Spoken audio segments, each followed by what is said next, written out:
Maytag has recently brought back agitator dogs in some of their washing machines. These small plastic gears had been absent from their designs for about 10 to 15 years, but they're making a comeback. The agitator's primary job is to move clothes through the water by rotating rapidly in both clockwise and counterclockwise directions. This motion creates the washing action that cleans your laundry. There are three main reasons why you might need to remove your washer's agitator. First, to remove tangled clothing or items that have gotten stuck underneath it. Second, you may need to remove it to properly clean the agitator itself, especially if buildup has accumulated over time. Third, you'll need to remove it to replace worn parts, such as the agitator dogs or the entire agitator assembly when they become damaged or worn out. Before you begin any work on your washing machine, safety must be your top priority. Always unplug the washer from the electrical outlet before starting any disassembly or repair work.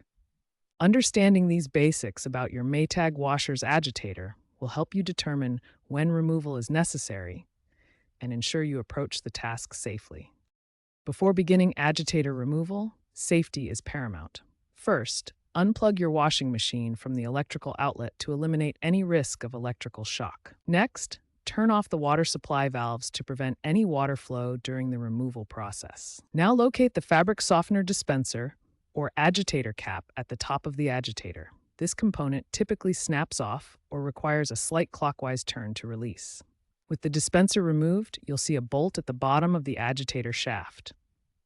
Use a socket wrench with an extension, typically a 7/16" socket, to remove this bolt by turning counterclockwise. With the bolt removed, grab the agitator base and pull straight up. You may need to wiggle or rotate it slightly to free it from the shaft. If the agitator is stuck, don't force it. There are several safe techniques you can try. First, you can use air wedges inserted between the agitator and wash plate, then inflate them to gradually lift the agitator. Another effective method is pouring hot water down the center of the agitator shaft. The thermal shock can help loosen a stuck agitator. Finally, you can carefully pry the agitator using a flathead screwdriver or pry bar. Work around the agitator in thirds, prying a little at a time to avoid damage. Remember, patience is key when removing a stuck agitator. If these methods don't work, consider consulting a professional appliance repair technician to avoid damaging your washer.